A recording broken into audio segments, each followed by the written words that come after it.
갈라디아서 6장 2절 말씀입니다.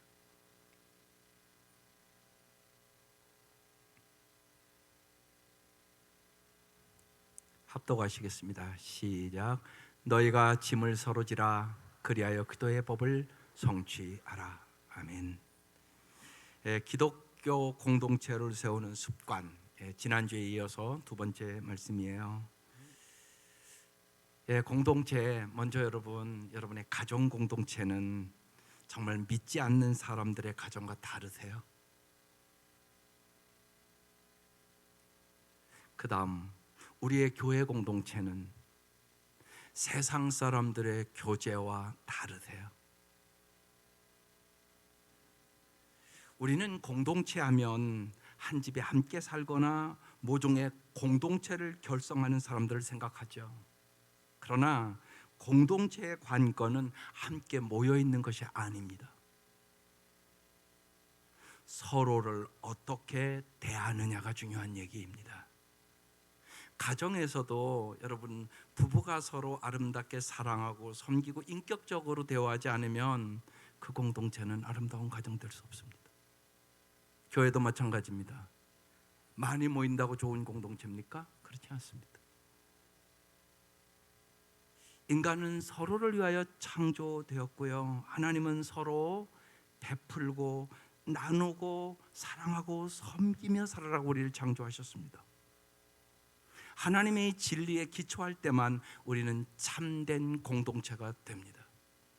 교회가 정말 하나님의 말씀대로 참된 공동체가 되면 구원의 수는 저절로 늘어납니다. 기독교 공동체는 어떤 것이 기독교 공동체인가? 기독교 공동체의 정의를 한번 여러분 마음에 새기시기를 바라요. 모든 것이 여러분 정의가 정확해야 내가 알고 있는 겁니다. 기독교 공동체의 정의는 공동체는 서로를 돌보며 즐거워하는 곳, 상처와 약점을 드러내는 자리, 죄와 깨어진 모습을 고백하는 안전한 장, 용서받고 용서를 베푸는 사랑의 집. 이것이 아주 넓은 의미의 기독교 공동체의 정의입니다. 아주 중요한 정의입니다. 저 정의 속에 엄청나게 많은 내용이 들어가 있기 때문에 그렇습니다. 지난주 우리는 기독교 공동체를 세우는 세 가지 습관에 대해서 말씀을 드렸어요. 지난주에는 서로에 대한 인정에 대해서, 정말 우리가 어떻게 참된 친구가 되느냐에 대해서 말씀을 나눴어요. 그래서 제가 습관 1, 2, 3 이렇게 말씀을 드렸습니다. 여러분, 생각은 행동을 만들고 행동은 습관을 만들고 습관은 운명을 바꿉니다. 여러분은 정말 행복한 습관을 갖고 있습니까? 행복한 가정을 가보면 행복한 습관들이 반드시 있습니다. 불행한 가정을 들어가 보면 반드시 불행한 습관들이 있습니다. 불평하고 원망하고 좌절하고 낙심하고. 행복한 가정은 감사하고 서로 섬기고 긍정적으로 얘기하고 비판하고 정죄하지 않고. 여러분은 어떤 습관을 가지고 사십니까? 그래서 지난주에 세 가지 나눈 겁니다. 다시 한번 생각해 보십시다. 첫 번째 습관은 서로의 강점과 능력과 재능을 긍정하라. 저는 이 생각을 할 때마다 지금 연세가 드신 김영석 교수님이 옛날 제가 연세대학교 교육받으러 갔는데 그러대요. 자기는 자기 어머니가 어렸을 때부터 사람의 장점을 보라고 훈련을 시켜줬대요. 그래서 자기는 사람을 딱 보면 장점이 먼저 보인대요. 그래서 제가 받은 축복이 이루말할 수가 없다고. 언제나 사람의 장점이 먼저 보이니까 장점을 보고 너 참 이쁘다고, 너 참 잘한다고 그래주니까 언제나 인간관계가 언제나 좋더라고. 엄청나게 중요한 유산이에요. 이게 첫 번째, 사람의 좋은 면을 보는 능력을 가지세요. 이게 습관으로 되는 겁니다. 두 번째는요, 그도 안에서 다른 사람들의 동등한 중요성을 인정하라. 정말로 이 물질주의 시대에 여러분은 사람을 소중히 여기는 여러분 능력을 길러야 돼요. 사람보다 너무나 물질을 중요시 여기는 세상을 우리가 살아간다고요. 사람을 소중히 여기는 거, 빈부 귀천에 상관없이 말입니다. 그게 사람답게 살아가는 비결이에요. 세 번째는요, 눈으로 볼 수 있게 애정을 통해 서로 인정하라. 사랑을 표현해야 된다는 얘기예요. 그래서 아베 피에르라는 신부가 한 말을 여러분 좀 마음에 새겼으면 좋겠어요. 삶이란 사랑하기 위하여 주어진 얼마간의 자유의 시간이다. 오늘날은 세 가지 공동체의 형성 습관들은 이제 서로 나누는 것에 대한 것들, 어떻게 정말 우리가 진정한 하나님의 가족이 되는가에 대한 얘기예요. 우리가 다 머리로는 알잖아요. 예수 믿으면 우리가 하나님의 가족이다. 근데 정말 우리가 신앙생활 하면서 하나님의 가족임을 경험하고 사세요? 이걸 우리가 깊이 생각해야 돼요. 그래서 오늘 세 가지 더 말씀을 드리려고요. 습관 네 번째, 서로의 공간과 물건과 시간을 공유하셔야 하나님의 가족이 됩니다. 로마서 12장 10절 말씀에 형제의 사랑으로 서로 다정하게 대하며 존경하기를 서로 먼저 하십시오. 서로 존경하기를 먼저 하라. 형제 사랑에 대해서 서로 헌신하라는 말씀이에요. 저절로 되는 게 아니에요. 훈련으로 되는 거죠. 베드로전서 4장 9절에는 불평 없이 서로 따뜻하게 대접하십시오. 서로 대접하라는 것이에요. 갈라디아서 6장 10절에는 그러므로 기회가 있는 동안에 모든 사람에게 선한 일을 합시다. 특히 믿음의 식구들에게는 더욱 그렇게 합시다. 이렇게 말씀하고 있어요. 이 모든 규절들은요, 사람의 신체적 물질적 세계를 다른 사람과 나누며 살아야 된다는 것이에요. 그것이 진정한 하나님의 가족이라는 것이에요. 사도 바울이 사도행전 20장 35절에 보면 이제 마지막 예루살렘으로 죽으러 가거든요. 마지막 이렇게 말씀해요. 주 예수께서 말씀하신 주는 것이 받는 것보다 복이 있다는 말씀을 기억하여야 할지니라. 그게 사도 바울이 마지막 말씀하고 올라가서 죽어요. 순교하는 거죠. 그래서 우리는 주일날 올 때마다 생각을 해야 돼요. 어떻게 하면 나누는 삶을 살아야 될 수 있을까? 특별히 공간을 서로 공유해야 돼요. 여러분, 가족이 한 공간에서 살잖아요. 기도인들은 서로를 자기 삶의 공간에 초청해야 돼요. 때로는 이래요. 제가 그러거든요. 담임 목사가 새 가족 오면 꼭 한 번 신방하고 싶다고. 우리가 하나님의 가족이 되는데 담임 목사가 당신이 집도 몰라서 되겠냐고. 그래서 집을 알고 가서 가정 가서 예배 드리자고. 그러면 요새 젊은 사람들은요, 그런 것들을 싫어하는 분들이 있어요. 그래서 뭐 우리 집은 좁다더니 뭐가 어떻다느니. 여러분, 그거 보러 가는 거 아니에요. 한 가족임을 우리가 다시 확인하려고 가는 것이에요. 그래서 서로 여러분 목장에서도 잘 서로 초청하세요. 그래야 가족이 되는 것이에요. 내 집에 초청을 해야 된단 말이에요. 기도인들은 삶을 함께 공유해야 되는 것이에요. 특별히 여러분, 먼저 이 가정에서 함께 식사하는 습관을 잘 들이세요. 지금 가정 공동체가 너무 깨지고 있어요. 또 함께 식사를 한다고 해도 이러면 안 돼요. 이제 오늘 여기 목회당 코너에 제가 자세히 썼는데, 요새 아이들은요, 밥 먹으면서 다 핸드폰 갖고 있어요. 여러분, 핸드폰을 갖고 자기 이렇게 하고 그런 것은요, 함께 식사하는 게 아니에요. 또 텔레비 보면서 식사하는 건 함께 식사하는 게 아니에요. 무슨 얘기냐? 저도 집사람이 자꾸 저한테 지적하는 것 중에 하나예요. 밥 먹으면서 때로는 유튜브 같은 거 듣거든요. 그러면 그것 좀 하지 말라고. 제가 이 설교 준비하면서 절대 안 하기로 저도 결단을 했어요. 식사 시간은 정말 사람과 사람의 눈을 마주치고 대화하는 시간이어야 돼요. 아주 중요해요. 여러분 집집 잘 보세요. 핸드폰 갖고, 예를 들면 식당에도 가도 보면요, 엄마는 엄마대로, 아빠는 아빠대로, 애들은 애들대로 다 갖고 있어요. 그건 공동 식사가 아니에요, 여러분. 그걸 잊지 마셔야 돼요. 그러면 공동체가 깨져요. 함께 정말 눈에 눈을 맞대고 대화하고 서로 마음을 알아가는 시간이에요.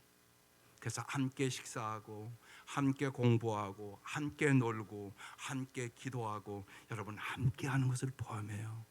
오늘 여러분 찬양들이 다 오늘 거기에 다 맞춰서 찬양한 거예요. 서로 함께. 그 다음에 물건을 공유할 줄 아셔야 돼요. 기도인들은 서로 도와야 돼요. 몸으로 심부름을 하는 것일 수도 있고요, 재정적인 선물을 주는 것일 수도 있어요. 다른 구체적인 방법으로 필요를 공급하는 거죠. 브룸버그를 하는 사람이 가난하게도 마옵시고 부하게도 마옵시고 라는 유명한 책을 썼어요. 거기에 다음과 같이 말하고 있어요. 하나님의 백성이 일관성 있게 하나님의 계명에 순종하는 유일한 방법은 한 가지다. 전 세계적으로 기독교 공동체 전부가 지역을 막론하고 가난한 이들과 재물을 공유하는 비전에 더 많이 사로잡히는 것뿐이다 그랬어요. 여러분 정말 성경에 있는 건데 그렇게 기도하시나요? 가난하게도 마옵시고 부하게도 마옵시고, 성경에서 나와 있는 건데요. 여러분 그 마음 가져야 내가 부자 됐을 때도 남에게 나눌 수 있어요. 그렇지 않으면 끊임없이 더 부자 되려고 기도하죠. 그건 합당한 기도가 아니에요. 만일 신자들이 기대치 않게 가난해질 때 다른 신자들을 돌봐줄 것이라는 믿음을 우리가 서로 가지게 된다면 그들은 풍요의 시기에 더 관대하게 베풀 수 있게 되는 거죠. 이게 하나님의 사랑이 흘러가는 공동체의 모습이에요. 그래서 정말 가난하게도 마옵시고 부하게도 마옵시고, 가난하면 내가 하나님을 정말 욕되게 할까 두렵사오며, 정말 내가 너무 부자가 되면 물질을 의지하고 하나님을 의지하지 않을까 봐 간구하는 기도예요. 우리는 가난한 이들과 재물을 공유하는 비전을 가져야 되는 거예요. 이게 크리스찬의 비전이란 말입니다. 제가 그래서 어제 이제 결혼식 축도하러 갔는데 제가 기도하는데 새벽에 그 기도 제목을 줬어요. 하나님, 정말 이 부부가 의사인데 가난하고 병들고 고통당하고 어려운 사람들, 그들을 잘 섬기는 부부 되게 해달라고 제가 그 기도했어요. 하나님, 정말 그래서 정말 하나님께서 좋은 사람들을 정말 위로하고 돌볼 수 있는 직장을 줬잖아요. 그분들에게. 그분들이 잘 정말 가난하고 병들고 어려운 사람들을 섬기면 얼마나 하나님 앞에 영광이 되겠어요.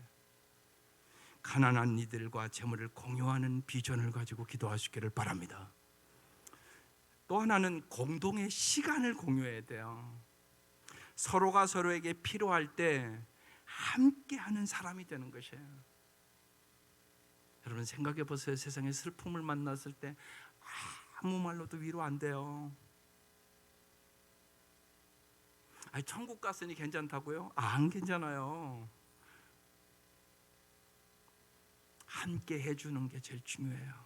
그냥 함께 가서 해주는 거예요. 함께 울어주고 함께 아파해주고 마음 깊이 그냥 기도하고. 말이 필요 없어요. 말로 위로가 안 되거든요. 세상 인생에 슬픔을 만나면 말로 위로 안 돼요. 그냥 함께 해주는 것이에요. 그래서 시간을 드려야 돼요.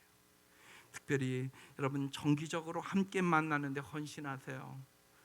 여러분 목장에 일주일에 1시간, 2시간 만나서 함께 나누세요. 그게 참 중요한 시간이에요, 여러분. 그래 여러분이 영적으로 성숙하게 되고요, 다른 사람을 위해 진짜 중보기도를 할 수 있게 돼요. 디트리 보네포는 성도의 공동생활이라는 유명한 책을 썼어요. 지난주에 얘기한 것처럼 첫 번째 섬김은 잘 경청해 주는 거예요.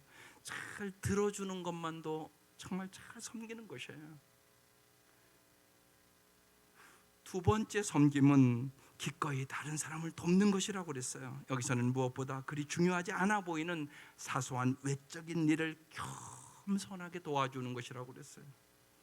우리는 강도 만난 자를 지나쳐버린 성경의 제사장처럼 우리가 하고 있는 중요한 일에 몰두한 나머지 정말 고통과 괴로움과 아픔에 있는 사람들을 그냥 지나친다는 것이에요. 어쩌면 성경을 읽느라고 그렇게 할 수도 있다고 그랬어요. 언제나 잊지 마셔야 돼요. 종교 생활보다 더 중요한 거. 여러분이 교회를 하고 있는데 쓰러진 사람이 있다. 와서 예배 드리는 것이 중요할까요? 그 사람 업고 병원 가는 게 중요할까요? 그 사람 업고 병원 가는 게 더 중요해요. 여러분 이런 것들을 잘 생각하셔야 돼요.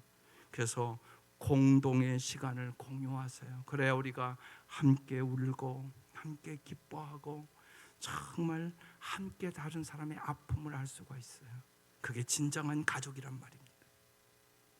습관 5번째, 서로의 필요와 문제를 공유하여 하나님의 가족이 돼요.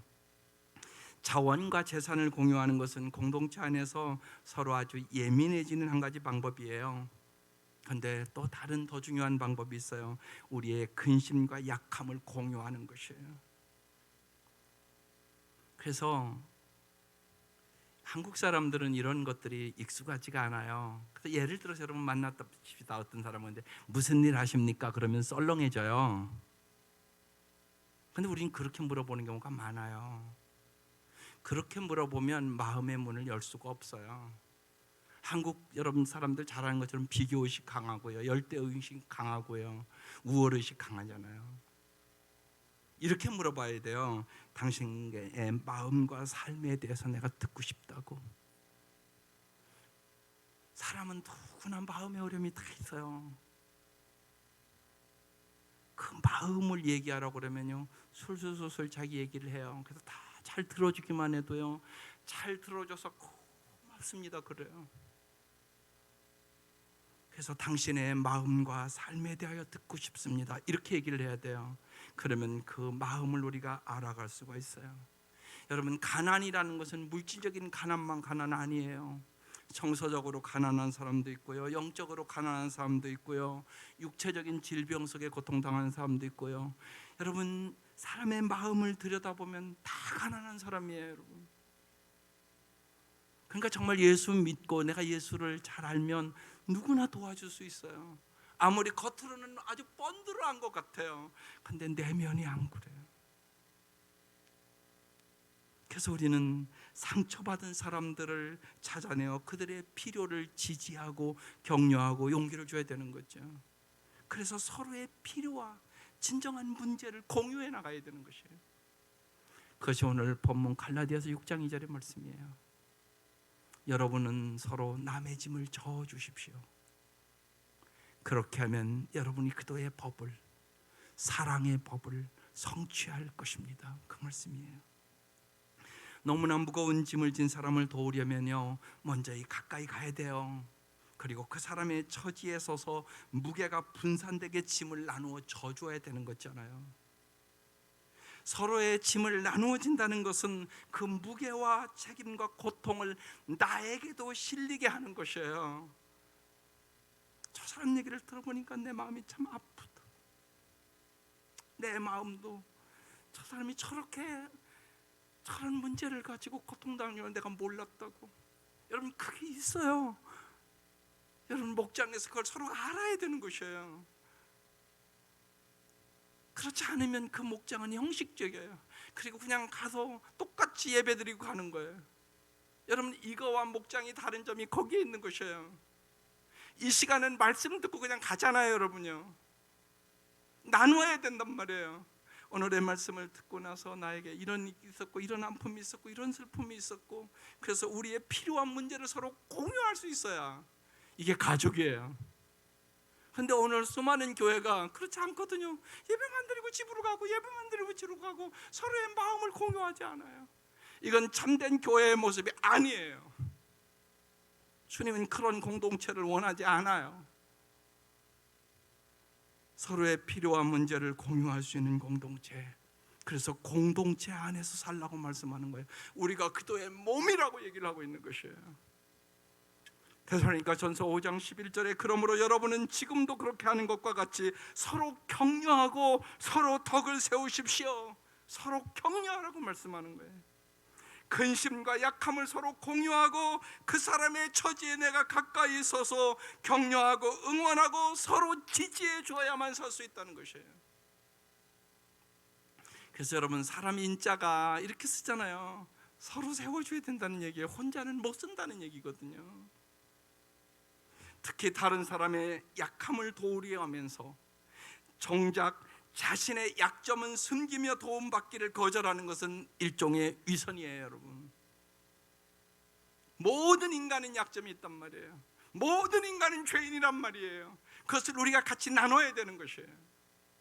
다른 사람에게 비기적으로 도움을 주려면 복음으로 변화된 예수의 마음이 그래서 필요한 거예요. 자기를 비우는 마음, 자기를 낮추는 마음, 자기를 죽이는 마음. 남을 돕는다고 하면서도요, 얼마든지 내 인기, 나를 어떻게 생각하느냐, 여기에 관심을 갖고 돕는 사람들이 많단 말이에요. 다른 사람으로부터 수치심 없이 도움을 받아들이는 것도 복음으로 변화된 예수의 마음이 있을 때 우리는 서로 약점과 부족함과 죄를 나눌 수 있게 되는 거죠. 예수님은 죄책과 죄의 무한한 짐을 십자가에서 지시고 우리를 위하여 그 부끄러움을 다 당하시고 우리를 죄에서 완전히 해방시켜 주셨어요. 이 사랑으로 우리는 세상을 넉넉히 이길 수 있게 되는 거죠. 그래서 그도인들은 이것을 내 죄가 먹빛보다 더 검은 죄인데 예수의 보혈로 나도 깨끗하게 사함을 받았다고 그 얘기를 자유롭게 나눌 수 있는 사람들이 참된 그리스도인이에요. 히브리서 13장 13절에 그래서 히브리 기자는 이렇게 말해요. 오늘이라고 하는 그날 서로 권면하여 아무도 죄의 유혹에 빠져 완고하게 되지 않도록 하십시오. 날마다 서로 권면하라는 것이에요. 우리는 서로의 필요와 문제를 공유하고 서로 나눠야 진정한 가족이 돼요.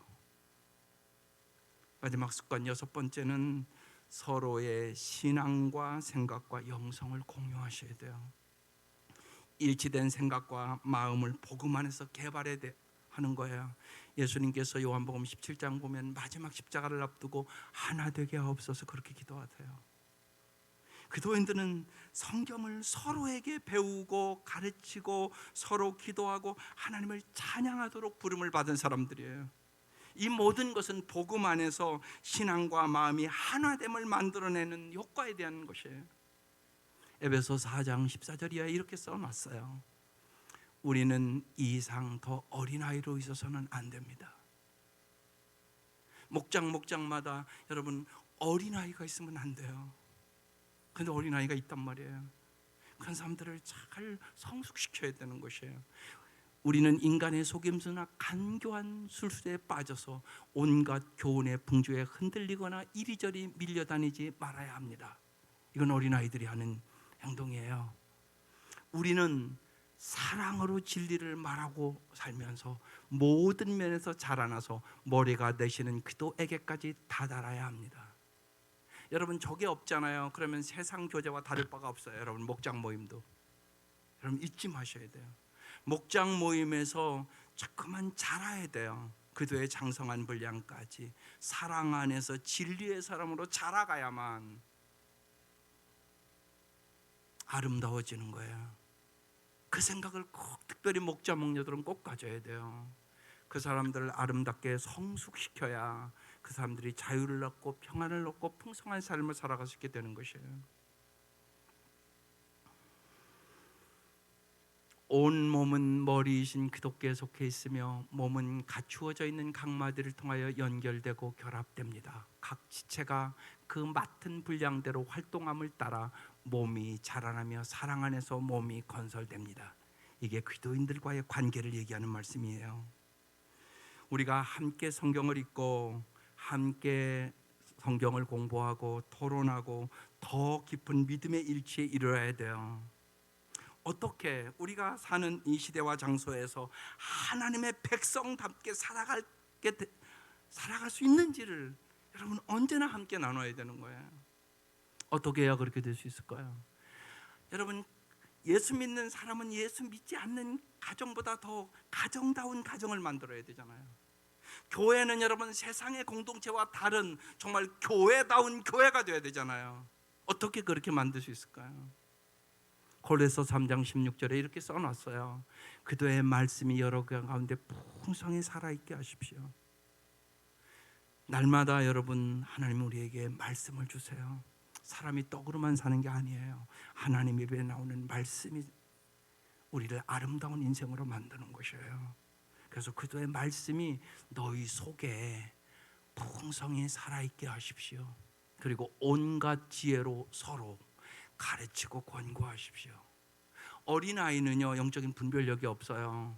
그래서 서로 하나님의 지혜를 가지고 서로 가르치고 권고해야지 돼요. 그래야 아름답게 자라갈 수 있어요. 또한 감사한 마음으로 시와 찬미와 신령한 노래로. 성숙하면 성숙할수록 범사에 감사해요. 왜요? 여러분, 감사하는 사람만 행복하잖아요. 반드시 그래요.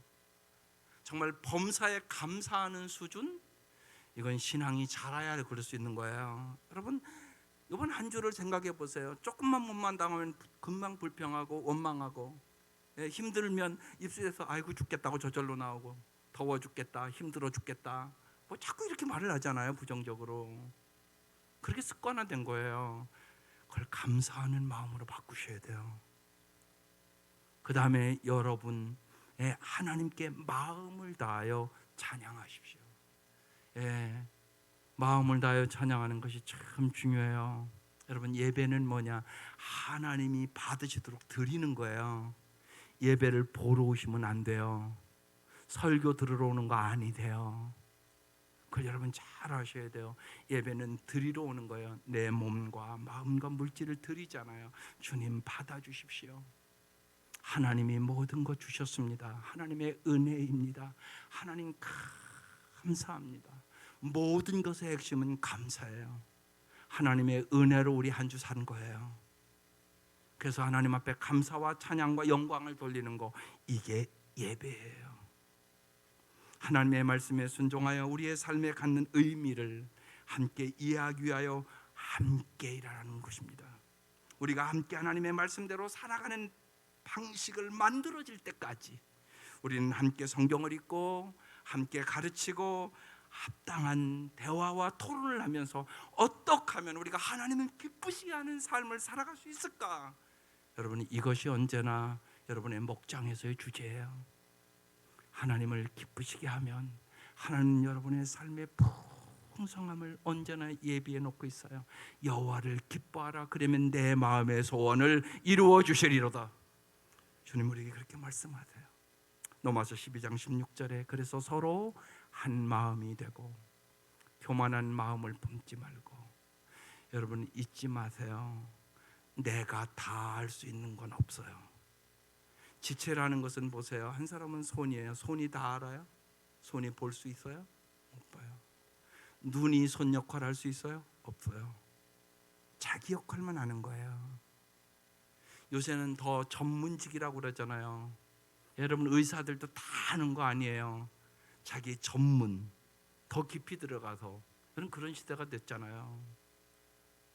내가 모르는 게 더 많아요. 그래서 언제나 잊지 마셔야 돼요. 서로 배워야 돼요. 헨리 나우엔이 공동체라는 책을 썼어요. 참 그 책이 은혜가 됐어요. 그분이 정말 깊은 공동체를 체험한 것은 하버드 대학 교수였을 때가 아니에요. 책으로 배운 게 아니에요. 그가 장애인 시설에 들어가서 거기서 함께 살아요. 처음 들어갈 때는 그렇게 생각했어요. 내가 장애인을 도와줘야지 이렇게 생각을 했어요. 그런데 들어가 보니까 그게 아닌 것이에요. 장애인들이 자기를 가르쳐 주는 거예요. 여러분 쉬운 얘기로요. 막 바쁜 사람이 더 기도하겠어요? 아픈 사람이 더 기도하겠어요? 아픈 사람이 더 기도해요. 분주한 사람은요 기도에 깊이 들어갈 수 없어요. 가난한 사람이 하나님과 깊어지기가 쉽겠어요? 돈이 많아서 막 여기저기 돌아다니는 사람이 하나님과 영성이 깊어지겠어요? 가난한 사람이 깊어질 가능성이 더 많아요. 그래서요 모든 사람에게 서로 배워야 되는 것이에요. 그래서 교만한 마음을 품지 말라고 얘기하는 거예요. 네가 다 아는 것처럼 얘기하지 말라는 것이에요. 비천한 사람과 함께 사귀고 비천한 사람들, 그들 안에 들어가 보면 하나님의 마음을 알아요. 요새 여러분 기가 막힌 일들이 일어나잖아요. 지하 월산방에 사는 사람들, 그러다가 물이 들어와 죽잖아요.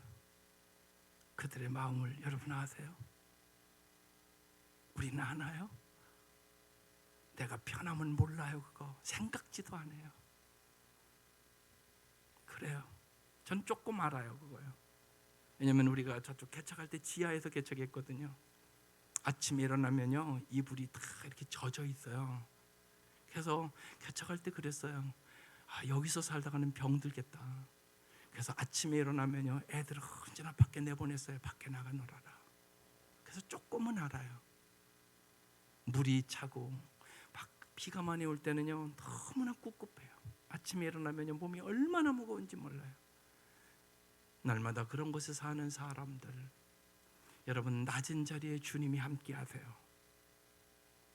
주님이 이 땅에 말구에 오시잖아요. 주님이 이 땅에 십자가에 그 낮은 자리까지 내려가시잖아요. 저와 여러분을 위해서. 그래서 반드시 그래요. 낮은 자리로 가야 예수의 마음을 알아요. 우리는 그 마음을 그래서 함께 배우는 것이에요. 내가 다 가볼 수는 없잖아요.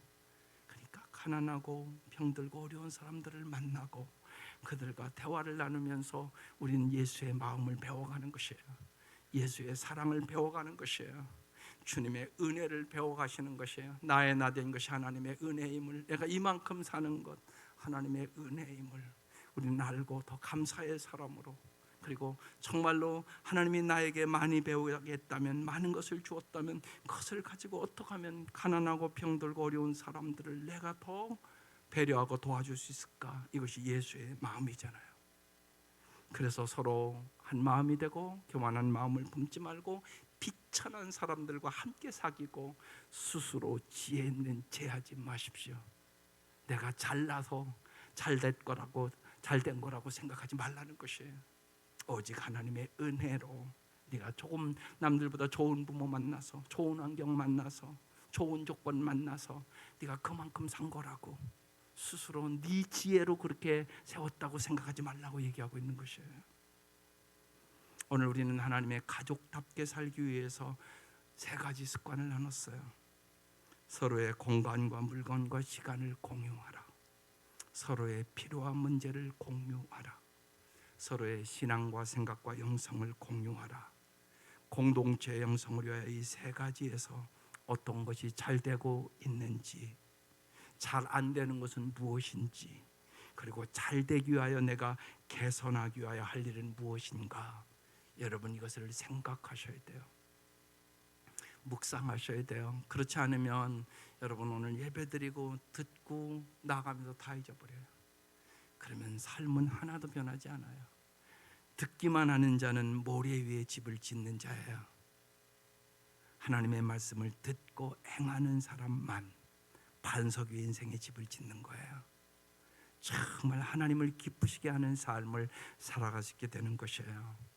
이 시간 그래서 이제 1분 동안 하나님의 말씀을 여러분 머리에서 가슴으로 내리는 시간이에요. 제가 설교를 끝나면 꼭 1분 동안 묵상의 기도를 하라고 여러분에게 시간을 드린 이유가 거기에 있어요. 머리 위에 있는 것만으로는 실행이 안 돼요. 반드시 머리에 있는 것이 가슴으로 와야 돼요. 그래서 내 가슴이 뜨거워져야 돼요. 내 가슴이 정말 고난과 어려움 속에 있는 자들을 향한 눈물이 있어야 돼요. 그래야만 우리는 그 말씀대로 살아갈 수 있는 은혜가 임하고 성령의 역사가 있게 돼요. 이 은혜가 함께 하시기를 주의 이름으로 축원합니다. 기도하십시다.